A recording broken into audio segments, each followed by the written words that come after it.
গীতশ্রী হেসেলের নতুন ভিডিওতে সকলকে স্বাগত। আজ আমি আপনাদের সাথে এঁচোড়ের রেসিপি শেয়ার করব। এঁচোড়ের রেসিপি কম বেশি আমরা সকলেই বানাই, তবে অনেক সময় হয় কি এঁচোড়ের মধ্যে গ্রেভির সেই ফ্লেভারটা ঢোকে না, তাই যেই স্বাদটা আমরা চেয়ে থাকি সেই অসাধারণ স্বাদটা কিন্তু পাওয়া যায় না। তবে আমি এই রেসিপিতে খুব সহজেই অল্প কয়েকটা সিম্পল মশলা দিয়ে যে রেসিপিটা আপনাদের সাথে শেয়ার করব, তার টেস্ট কিন্তু অসাধারণ। সকলে খাওয়ার পর আঙুল চাটতে থাকবে। তাই খুব সিম্পল এঁচোড়ের এই রেসিপিটা কোনো রকম স্কিপ না করে শেষ অবধি দেখার অনুরোধ রইল। গীতশ্রী হেসেলে নতুন হয়ে এখনো অবধি যদি সাবস্ক্রাইব করে না থাকেন, তাহলে সাবস্ক্রাইব করে পাশে থাকা বেল আইকনটা প্রেস করতে ভুলবেন না।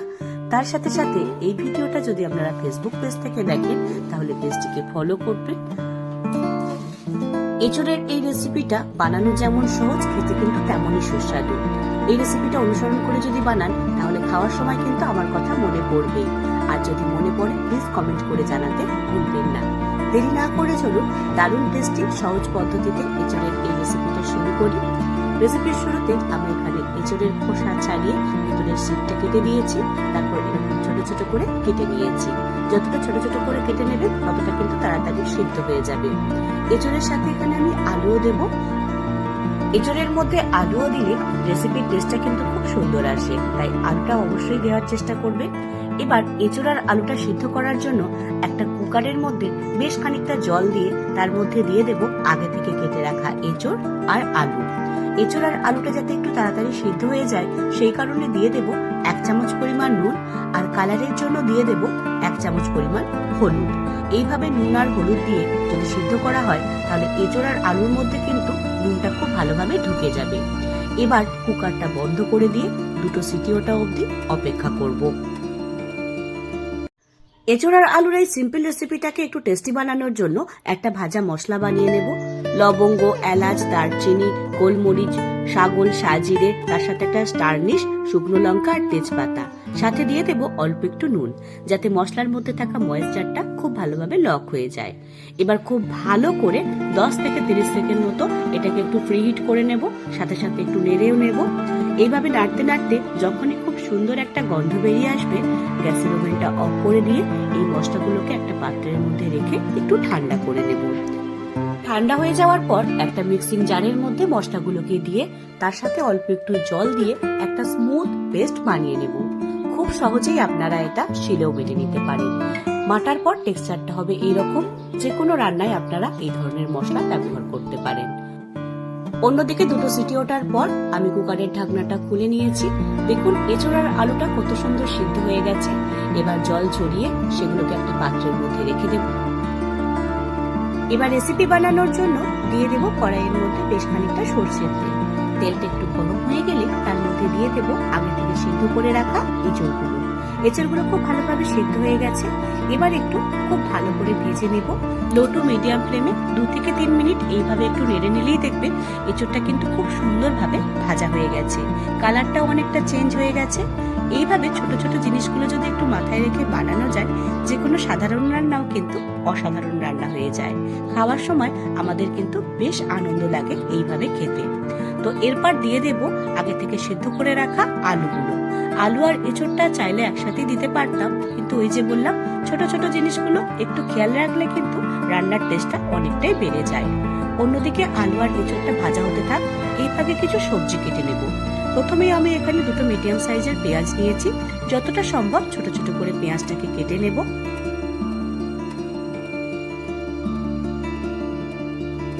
এরপর কেটে নেব একইভাবে একটা টমেটো।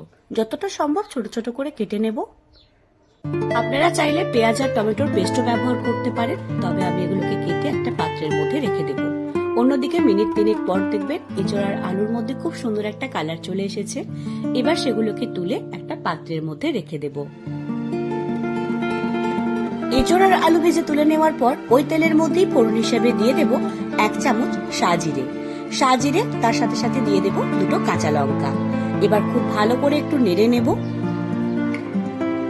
খুব ভালো করে নেড়ে নেওয়ার পর দিয়ে দেব 2 মিডিয়াম সাইজের পেঁয়াজ।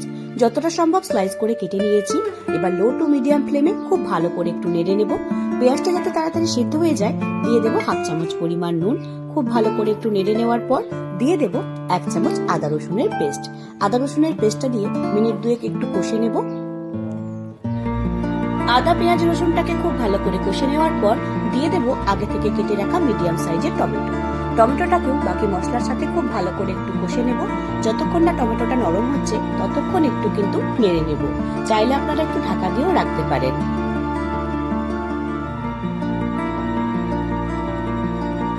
খুব ভালো করে একটু নেড়ে নেব। টমেটোটা যখনই আগের থেকে অনেকটা নরম হয়ে আসবে দিয়ে দেব আগে থেকে ভেজে বেটে রাখা মশলার পেস্টটা। আলাদা করে কিন্তু অন্য কোনো মশলা দেব না।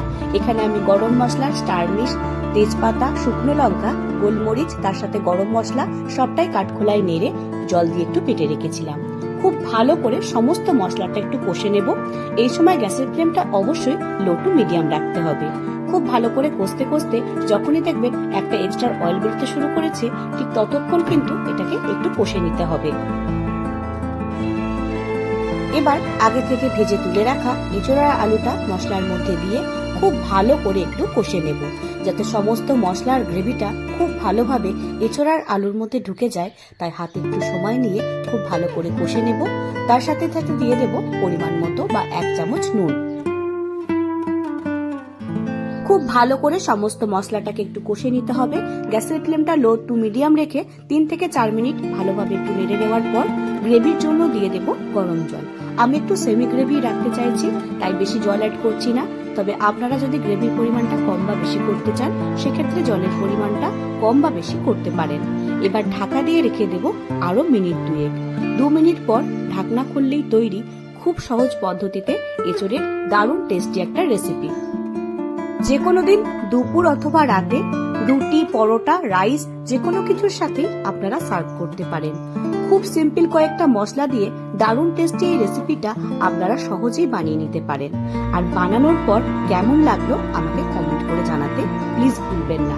আমার এই ভিডিওগুলি যদি আপনারা ইউটিউব থেকে দেখেন তাহলে অবশ্যই নতুন সদস্য হয়ে এখনো যদি সাবস্ক্রাইব করে না থাকেন তাহলে সাবস্ক্রাইব করে আমার এই চলার পথে সঙ্গী হতে পারেন। একইভাবে আপনারা যদি এই ভিডিওগুলি ফেসবুক পেজ থেকে দেখেন তাহলে পেজটিকে ফলো করে আপনাদের গুরুত্বপূর্ণ মতামত কমেন্ট বক্সে জানাতে প্লিজ ভুলবেন না। শেষ অবধি ভিডিওটা দেখার জন্য সকলকে অসংখ্য